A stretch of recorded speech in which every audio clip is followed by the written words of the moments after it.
అంటే ఇవాళ ఎందుకు ప్రశ్నిస్తున్నాం? తెలంగాణలో కాంగ్రెస్ ప్రభుత్వం వచ్చి 100 రోజులు దాటిపోయింది.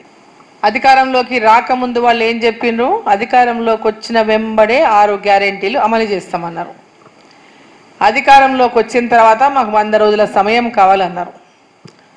100 రోజుల సమయం దేన్ని దృష్టిలో పెట్టుకుని అన్నారు? రాబోయే ఎన్నికలు, పార్లమెంట్ ఎన్నికలు వస్తాయి, అందుకే 100 రోజుల సమయం కోరితే మళ్ళీ తర్వాత ఆ సమయం దాటిపోతే దాని తర్వాత చూసుకోవచ్చు, అయ్యేది లేనిది పోయేది అని కథ 100 రోజులు అని చెప్పాను. ఈరోజు తూతూ మంత్రంగా ఇంతకుముందు చెప్పింది మా సోదరిమణులు ఉచిత బస్సు ప్రయాణం గురించి. ఉచిత బస్సు ప్రయాణంలో మా అక్కజల్లెండ్లే కొట్లాడుకునే పరిస్థితి.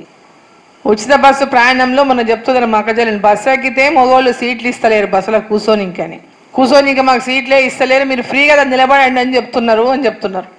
అవునా లేదా? మరి ఈరోజు మళ్ళీ ఏమంటే ఏదో మేము ఫ్రీ ఇచ్చినాం బస్సు అని చెప్పనికే ఆ బస్సులు కూడా ఏడ నడుస్తున్నాయి? పల్లెటూళ్ళలో బస్సులు నడుస్తున్నాయి ఏడనన్నా? పల్లెటూళ్ళలో ఊర్లలో బస్సులు ఉన్నాయా?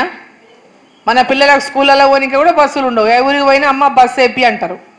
బస్సు లేదు, మా ఊరికి బస్సు వస్తలేదు, బస్సు కావాలి మా ఊరికి, మా పిల్లలు స్కూళ్ళకు పోనీకి అని అడుగుతారు. ఊర్లలోకి బస్సులే లేవు, ఆ బస్సులు ఉన్న కాడ కొట్లాట పంచాయతీ. ఈరోజు అదొకటి మనకు కొట్లాట పెట్టారు. ఏదో మేము ఇచ్చినాం ఫ్రీ బస్సు అని చెప్పుకొని ఇంకా ఒకటి చేసింది తప్ప దాని నుంచి ఎవరికి ఉపయోగం ఏడమైనా తిడుతున్నారు. ఎవరు అడిగినరా మా ఫ్రీ బస్సులు? ఎవరు అడిగినరు?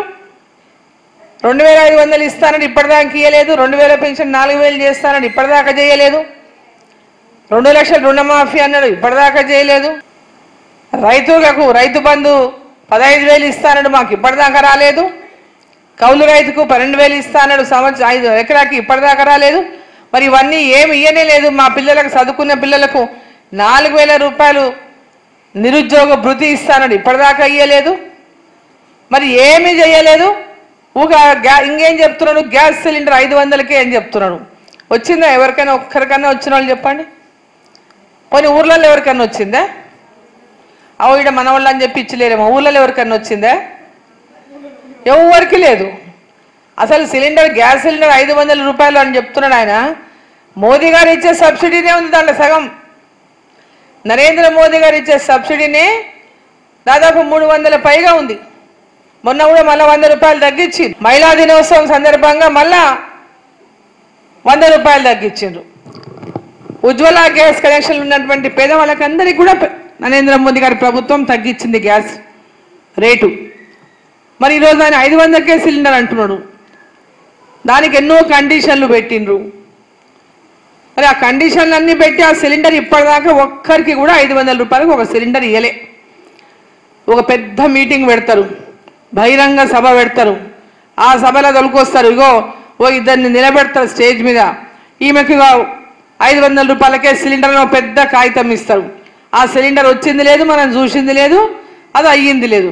కేవలం ఆ పెద్ద మీటింగ్ పెట్టి చెప్తే శిల్పకు వచ్చిందని నేను అనుకున్నాను, నాకు వచ్చిందని శిల్ప అనుకున్నాను.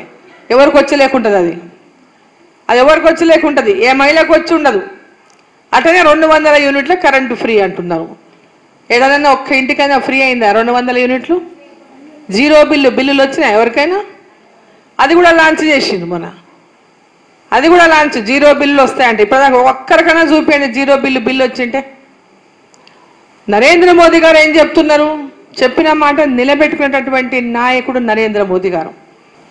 ఈరోజు కాంగ్రెస్ పార్టీ చేస్తున్న మోసాలను అందరం కూడా మనం గ్రహిస్తున్న ప్రతి ఒక్కరము ప్రతి ఇంటికి తెలియజేయాలి. మనం ఎందుకు పెట్టుకున్నాం ఈ సమావేశం? వాళ్ళు చేస్తున్న మోసాలు గ్రామాల్లో ప్రజలు ప్రశ్నించే విధంగా ప్రతి ఇంటికి వెళ్ళి మన కార్యకర్తలు ప్రజల లోపల చైతన్యాన్ని నింపాలి. ఈరోజు భారతీయ జనతా పార్టీకి ఓటేయడానికి ప్రతి ఒక్కరూ సిద్ధమైనరు. నరేంద్ర మోదీ గారు మళ్ళీ ప్రధానమంత్రి కావాలని ప్రతి ఒక్కరూ ఈరోజు సిద్ధమైనరు.